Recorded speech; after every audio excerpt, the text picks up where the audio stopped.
Hey guys, this is Spazman 13579 here with just an update video thing. So yeah, it's just an update video thing, and I guess this is actually not gonna work. Oh, maybe. Maybe. Nope, okay. I was trying to get the autofocus thing to work on here. It seems to work on the engine, but otherwise it doesn't work very well. It's actually not autofocus, I mean manual focus. It's like a single time manual focusing. This camera has no manual functions on it, so I'm trying to squeeze what I can out of it. But yeah, anyways, this is just an update video, not really a layout update, not really a Locomotive rolling stock update, just an update video.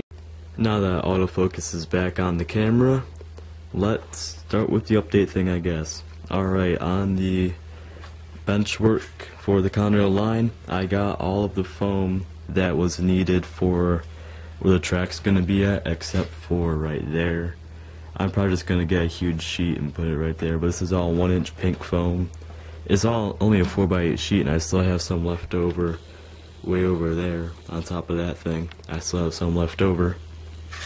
But yeah, there was a decent amount left. It spans all the way back over there, so it's pretty cool. It goes all the way over to there as well. It took a while to cut out and fit everything in, but it did work eventually, so that was good. All the mainline track will be going on here. The track plan is really simple. I've explained it a million times before. Double mainline going over there, tunnel right here, and this is going to be an industry thing. I really don't know what's going to be yet, but yeah. One thing that I decided I was not going to have earlier, but now I am going to have, is a big, huge Amtrak station right here. Amtrak started in 1978, I'm pretty sure. So I got some E8s, I think they still had back then. Maybe an F40, because those came out in 1980. I could get a brand new F40 and some random passenger cars. So I can have some passenger service on the layout finally, since I have no room on that layout to do it, or that part of the layout that is to do anything. I can just do it on this part. Right here in my MRC Prodigy Express, I have a wire coming out of it, actually a couple wires coming out of it, and what that is a permanent installation for extra cab outputs like the one you see right here. This is not wired up yet. The only one I have wired up is the one over there that the actual cab is plugged into. You gotta zoom into it over there. Takes forever to zoom in, but yeah, it's right there. Right underneath that thing, and it actually works really good. I can still use the normal port right there. I just drilled a hole in the bottom and hardwired the wires to that thing. They go around there and then go there. I could have just got an Ethernet cable and went from there to there, but I didn't want to spend any money on this, and I had a bunch of these 8-pin connectors. So hey, if I'd not gonna spend any money on it, then that's good. So yeah, now I should have a lot more. There's also one right there, and I'm not sure if I put the fourth one up yet. If I did, I forget where I put it, but there's one, and then one right there, and then one right here. It's gonna be one over there. It's gonna be one right there. I lightly weathered this random SP double-door boxcar. It came out okay, I guess. Just a normal thing, and there's a piece of dust on my lens. So yeah, it's just a boxcar. The ground right here is a mess right now because I've been doing airplane kits for some people. If you might know, I'm into RC airplanes as well. I've been making a couple of kits for people, selling them. They come out pretty good. If you want any more info, pictures, whatever, just contact me, personal message me, and yeah, that's just a random thing.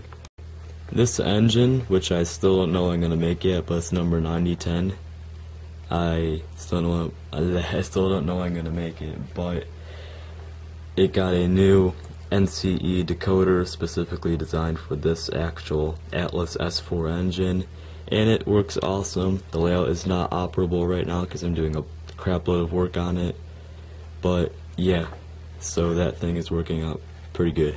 I made a bunch of these radius measurement tool things. This is a 28-inch radius curve.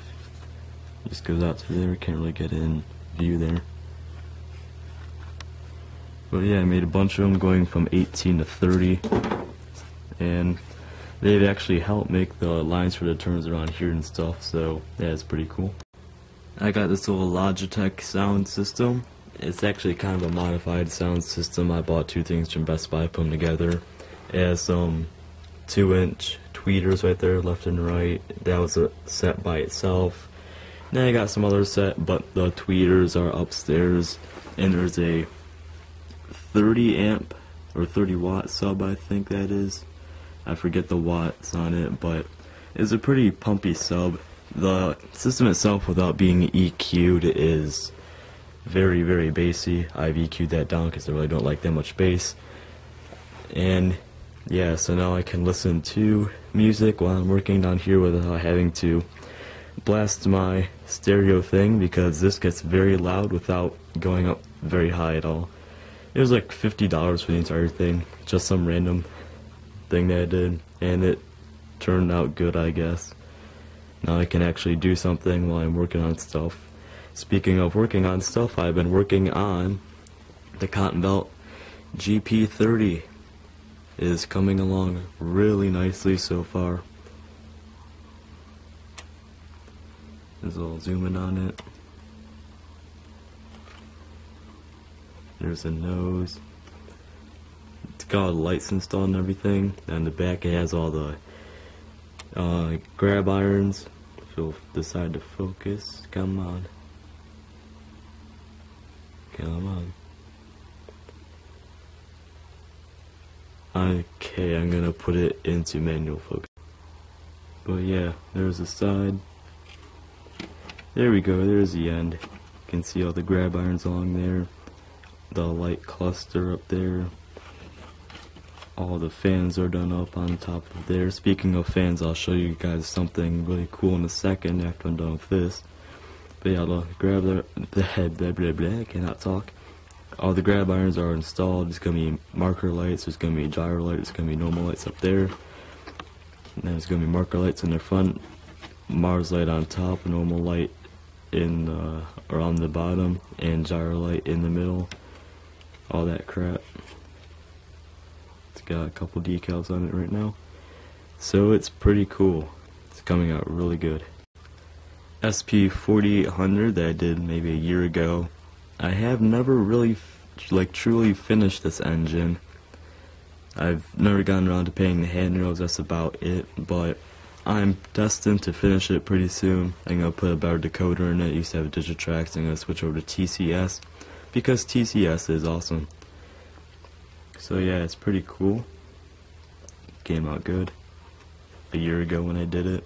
I must say the GP30 paint is better if you compare the two. You can see there's no fuzz around the decals on the GP30 as compared to the GP30-2. Just because I've learned a lot more over the past year of painting stuff. I might repaint this engine, probably not. I'm just gonna keep it because it was probably my first actual good painted engine. So yeah. Now going on to the fan stuff that I was talking about on the GP30. I think you guys will like this. Alright, so what I have done is make an operable HO scale fan for the dynamic brakes, or really any fan on an engine. What this is off of a little E-Flight Blade 300, or an MCX 300 that is, and what it is, it's a servo assembly without the actual control horn in it. I took the control horn out, and on top, in that gear right up there that my finger's closest to, I glued on the fan. This is not the fan off of any of my current engines. I had this from something else, I forget. But yeah, it's an actual operable fan. Now I have this hooked up to 12 volts with a resistor back there somewhere. Right there is a resistor. Get the focus, there you go. But yeah, let's fire it up and show you guys what this thing does. This is at 6 volts right here. You can see it's kind of moving. Now we take it up. Oh. Hang on.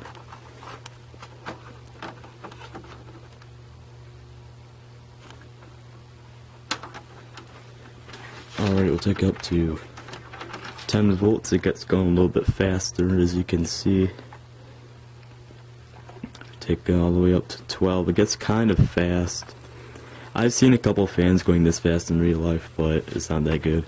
If you put another resistor in the series right there, it'll be going about this speed, and has a very realistic speed, and it looks awesome. The only problem is the size of the entire unit. If you try to hook this up to the motor by itself, it'll kill the motor because there'll be way too much amps pulling out of it, and the motor won't be able to handle the amps. But the with the gear mechanism in there, this thing seems to really work good. It would be really easy to put this inside of an unpowered unit. These servos are like $5 a piece, so you could just go buy a bunch of those, take the control horns out like I did, get a resistor, which is 10 cents maybe for a pack of them, and you'd be good to go in an unpowered unit like a Atlas or a Lifelike Proto with the spinning fans in it. I think RTR now has them too.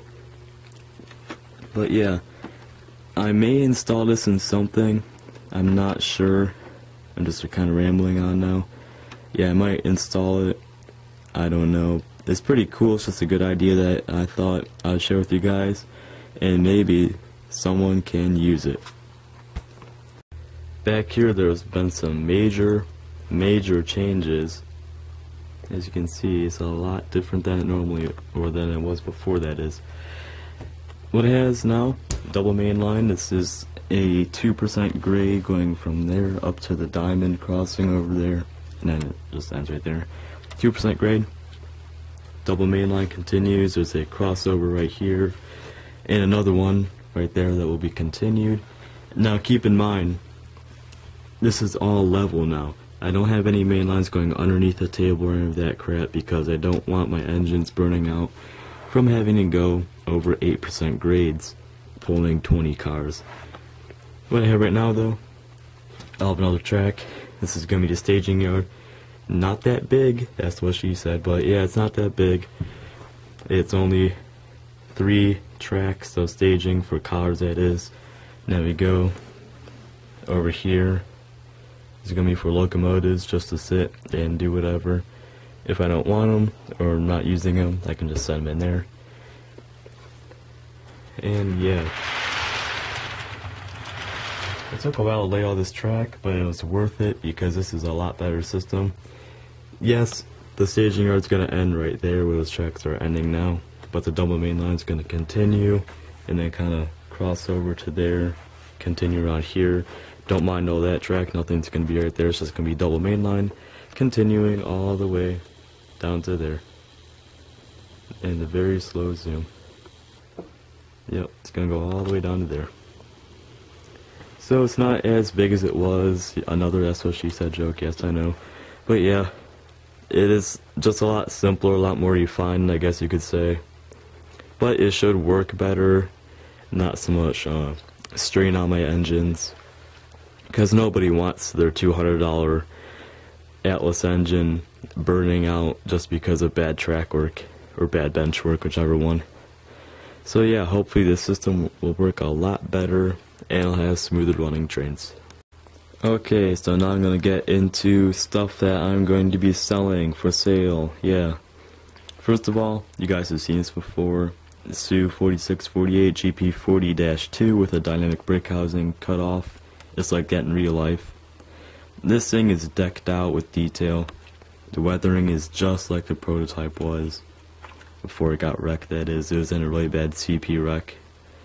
The nose, you can see all the majority of the red is faded out, but there's some that's been repainted. It's like that in real life, surprisingly.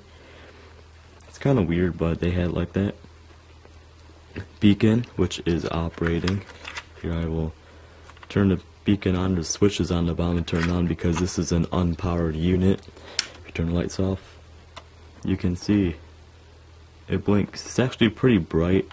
You just can't tell because this camera doesn't pick up the brightness very well.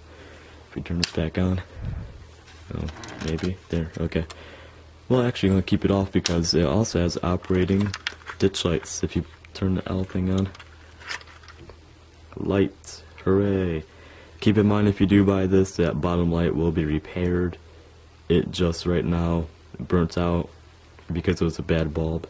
But I'm going to replace it with a good one if someone buys it. It's not quite finished yet, but it will be finished very, very soon. It's an awesome engine. The weathering on it is very good.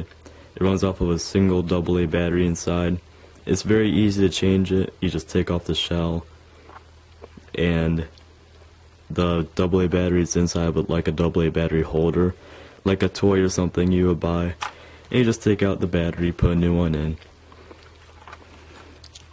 It will last for a while though because it's just powering those lights on it.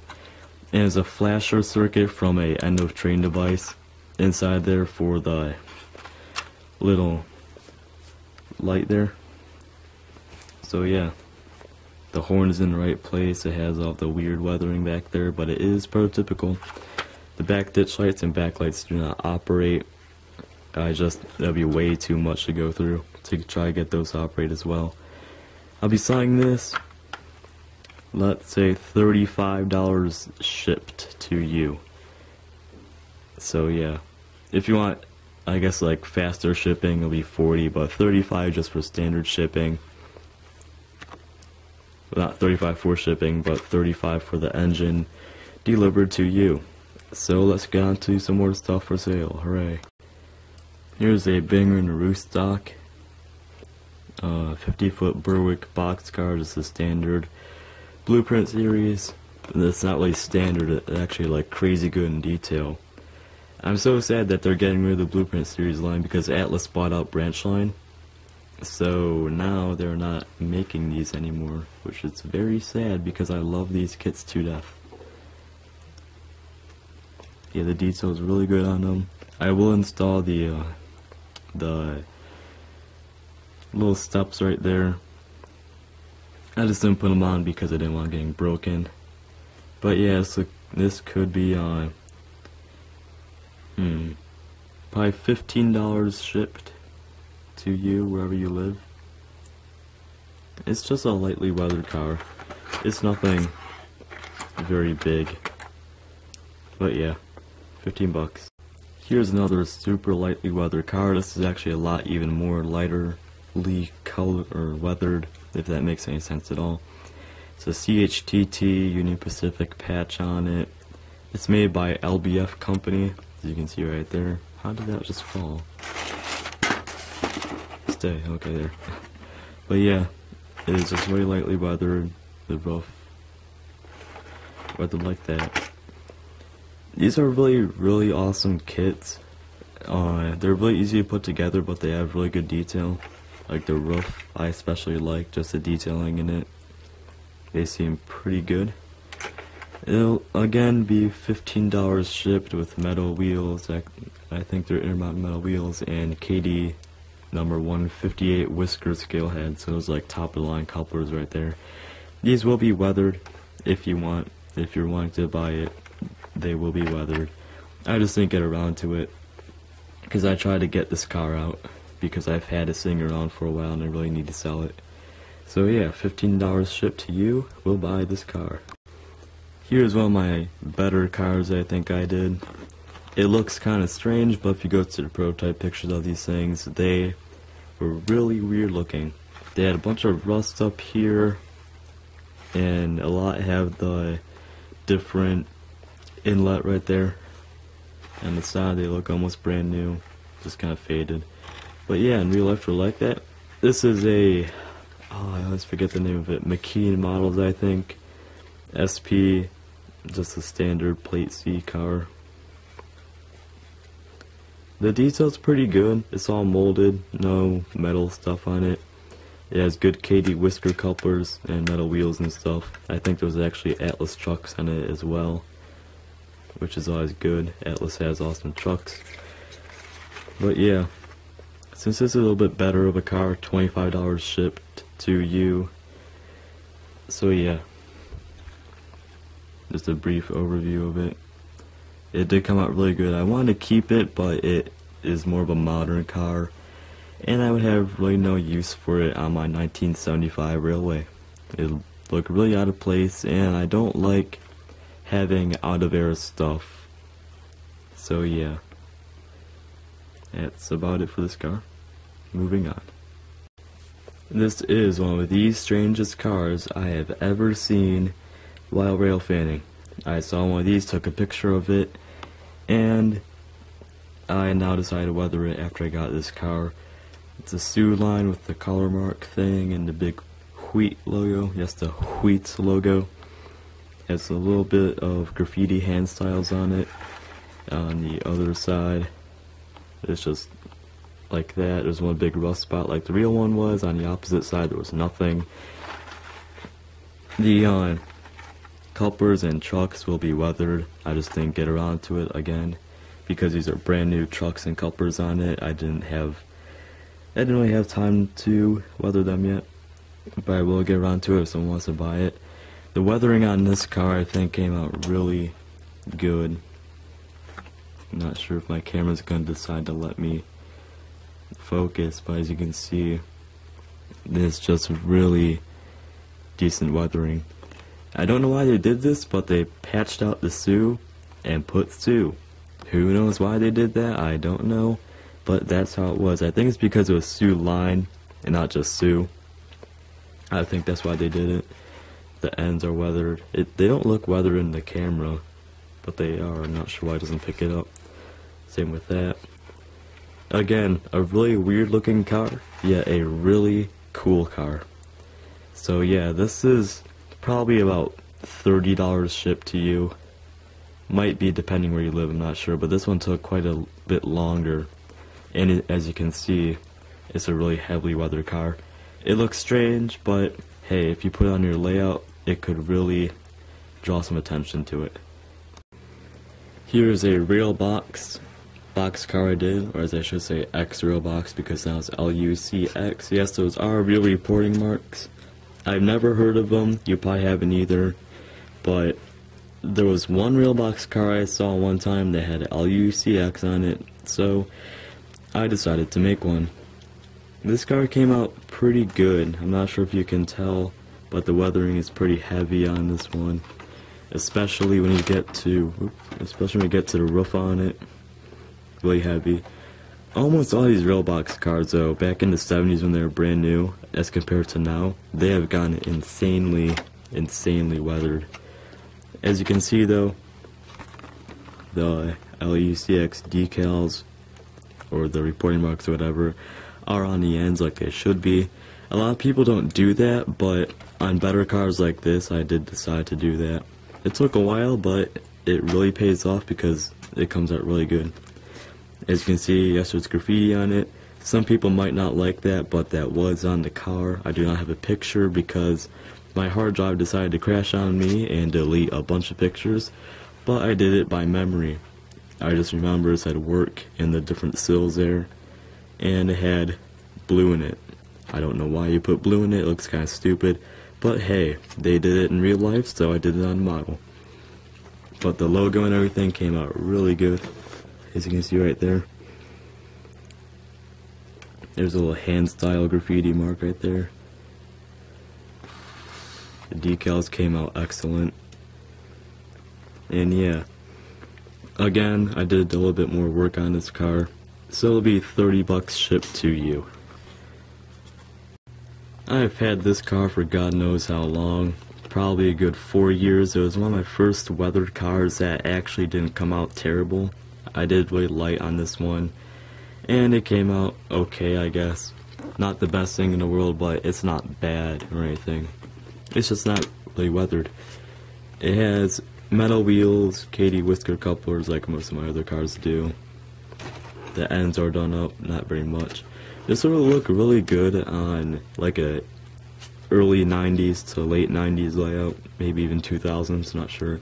They will have patched it up by then because they really don't have those Milwaukee logos around anymore. but the car itself was built in 1981. It says on the reporting marks right there, and it was painted in 1994. I don't know why, because Milwaukee didn't survive that long. I don't know why that's there, but it's there, so I'm just gonna go by it. It's an old Athearn blue box car. I've had it for a long time. $10 shipped. Hey, it's a good car. I mean, nothing bad with it. It's just a lightly weathered car that I did a long time ago and I want to get rid of. This is for my friend Paul. He was asking about it. If you know who this is, leave it in the comments. If you know who it is. Now that I'm done with all the stuff that I'm going to be selling, I'm just going to go on to some other things I'm making. I'm getting back into the tree stuff now. Hooray, because this actually did pretty good last time at the train show. I'll explain the train show in a second. This video is probably getting a lot longer than what I wanted it to. Another That's What She Said joke. Yes, I know. There's a lot of them in this video. Anyways, here's a diorama I'm working on. It's going out pretty good so far. I've only done maybe an hour's worth of work on it. It's a piece of 1/2-inch composite board with cardboard backdrop. I'm gonna cut the backdrop off. I really didn't have to have it there, but it's just a hard shell scenery with a piece of track going down the center. It's functional track and everything, and the scenery is coming out pretty good so far. It's gonna be a bunch of trees back there, a couple up here. I'm gonna be building a bunch of dioramas for this layout, or the for this train show coming up though, and that's what I'm going to be explaining right now. The Gratiot Valley Model Railroad show is coming back. Hooray! It wasn't really gone or anything, but they haven't had it for a few months, but now they're having it again. It's going to be November 6th, 10 a.m. to 4 p.m. Yes, I'm going to be there. I'm out of breath for some reason, I don't know why. But yeah, I'm going to be there selling my stuff.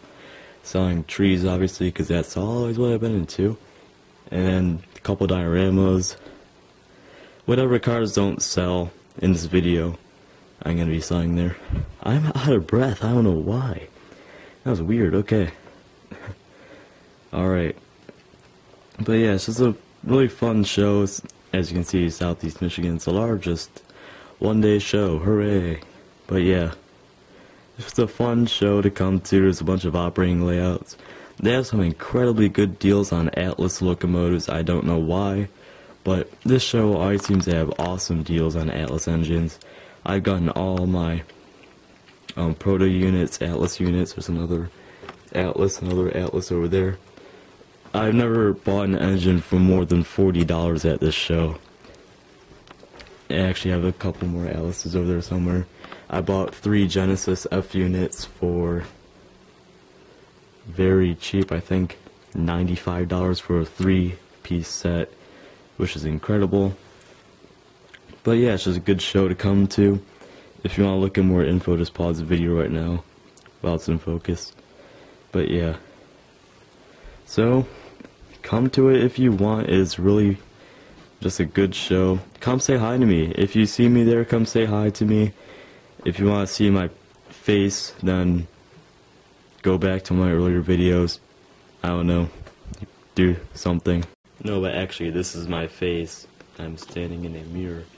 Hooray! But yeah, I'm standing in the mirror so you can see what I look like. I'm a person, okay? Anyways, yeah, come say hi to me or something. And buy something. No, you don't have to buy anything, I don't care. But yeah, come say hi. It's always fun to see you guys. I've seen a couple viewers here before, or not here, but at this show. I've seen a couple of viewers, they've stopped and said hi. And some of you wimps don't come over and say hi, even though you know who I am. You're too afraid or something, I don't know. I'm not gonna kill you. I'm really not, I promise. But yeah, come to it if you want. I don't know why I keep talking about this, so yeah. Like I said, pause if you want to see the info. So, yeah, alright. Come to it. Say hi. I guess I'll do a pan of the layout as I said goodbye, because goodbye, yeah. This is the end of the video for today. I'm gonna go edit and put it up. So thanks for watching, I guess, and if you want to contact me about any stuff, if you want to see more pictures, I'd be glad to send you some. Just personal message me on YouTube. I'll give you my email so I can send pictures to you, or my Facebook or whatever. Maybe not my Facebook, because they could stalk me. That's kind of creepy. But yeah, thanks a lot for watching, and I hope you enjoyed it.